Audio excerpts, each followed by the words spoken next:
Inkahil waluda waduda. Wahai laki-laki, carilah wanita walud. Apa walud? Yang punya anak banyak. Suruh cari yang garis keturunan banyak anaknya, produktif, produktif sekali. Yang kedua waduda, yang penyayang dan cerdas. Itu dia. Bukan siapa yang paling suka di hatimu? Tidak. Maka kalau kita bilang, bukan kedua bapak. Misalnya bagi masa depan anak-anak kita, jadi menantu. Nah, maka saya ingin mengatakan, anak ibu memilih sekolah anak untuk apa? Apa yang ibu pilih? Apa yang ibu cari? Kalau hanya mencari untuk materi, bahwa mengukur kesuksesan anak kepada nilai materi, anak saya sudah kerja ibu, alhamdulillah. Banyak orang tua bilang ibu, banyak tua yang bilang apa? Ustaz, alhamdulillah anak saya sudah berhasil. Gimana berhasilnya? Udah lulus kuliahnya. Oh alhamdulillah. Dan udah berhasil juga dia dapat kerja. Bebas, udah merdeka saya. Saya udah nyaman sekarang. Kenapa anak saya udah berhasil? Ibu itu, saya belum berhasil karena anak saya belum kerja. Nah, sering mengukur kecerdasan kesuksesan anak pada nilai-nilai materi. Dan hari ini memang kita ciptakan, diarahkan untuk mengukur anak pada nilai materi. Sekarang satu pengalaman di saya. Saya ngurus pesantren lebih 11 tahun. Ada satu guru mengeluh, Ustadz, ada satu anak, dia nilainya fail terus, gagal terus. Gagal.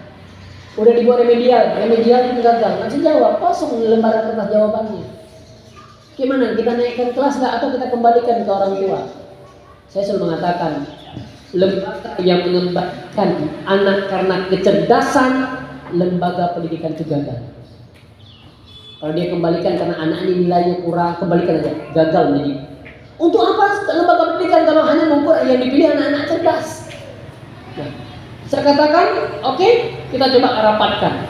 Panggil pengasuhnya, panggil asramanya, panggil guru wali kelasnya, guru pelajarannya. Saya tanya, bagaimana pelajarannya? Dia nggak bisa, Ustaz. Bagaimana di wali kelasnya? Nggak cukup nilainya, Ustaz. Oke.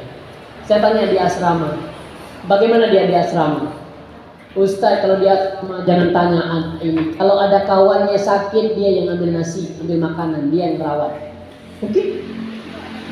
Terus bagaimana dengan hari-hariannya itu? Yang gulung tikar sajadah di musala dia. Setiap selesai sholat dia yang belum tikar. Yang lain pergi terus ditinggalin dia. Oke. Saya tanya kemudian lagi, apalagi bagaimana ibadahnya ibu? Yang sholat tiap malam, yang qiyamul lail ibu, setelah isya dia sholat di masjid, dia nggak percaya, buka CCTV, saya buka, saya rekod CCTV, ternyata dia yang sholat malam setiap jam 12 malam. Saya tanya, bagaimana sholat subuhnya? Yang awal bangun yang ada di musala dia. Sekarang kalau jadi guru, di kelas nilainya tidak ada, tetapi dalam karakter hariannya dia ibadahnya bagus, akankah kita tinggalkan kelas anak ini? Ada satu anak, rankingnya ranking 1, juara umum, tapi guru sulit, masya Allah, tukang bohong.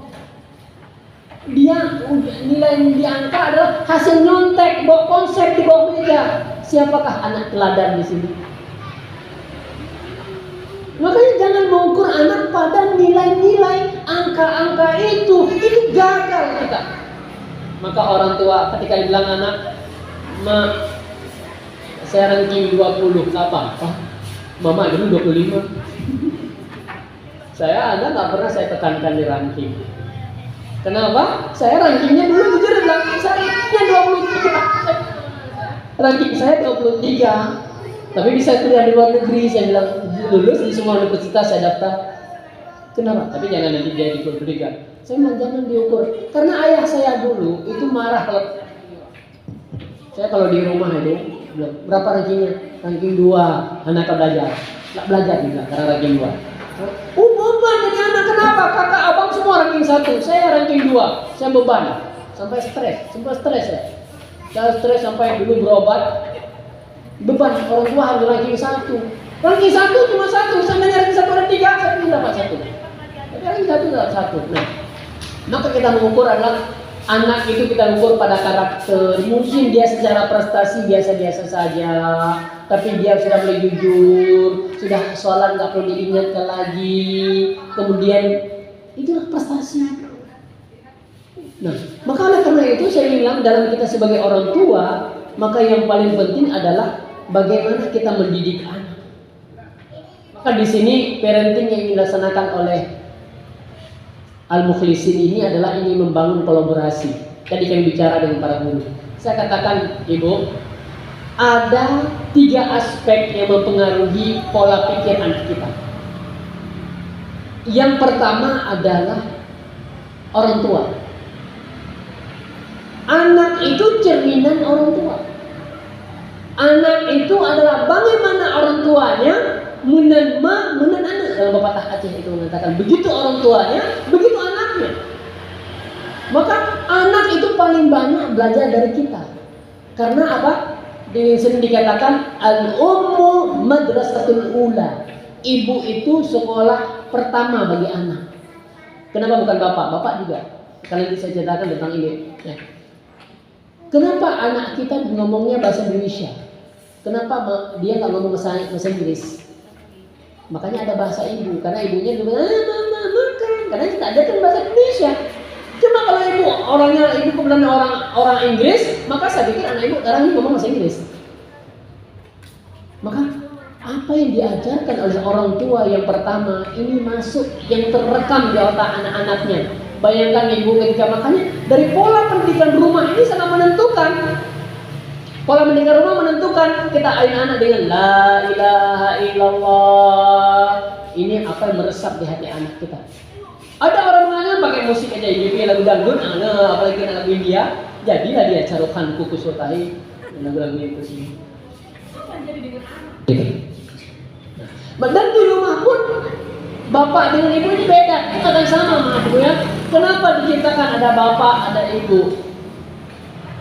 Karena anak mempelajari dari 2 aspek. Anak akan belajar dari tentang kasih sayang, akan belajar dari ibu tentang mengayomi. Dia anak akan mengajar dari ibu terkait dengan pergaulan dan karakter. Ya. Tapi si anak akan belajar di bapak apa? Anak akan belajar di bapak tentang ketegasan.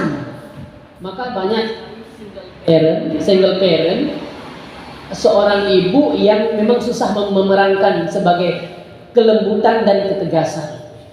Ada anak yang single parent, sering memang dia ada cenderung kepada salah satu. Tapi dalam rumah tangga yang lengkap ada bapak, ada ibu, maka saya bilang ini yang bisa diajarkan. Tentang kepedulian ada di ibu, tentang kasih sayang ada di ibu, tentang kreativitas ada di ibu. Tapi di anak dia dari orang tua laki-laki dia akan belajar tentang leader, memimpin, ketegasan, menjadi bersikap. Ini boleh, ini nggak boleh dari bapak. Maka bapak harus tahu perannya bagaimana dalam rumah tangga. Bapak mengajarkan tentang tidak.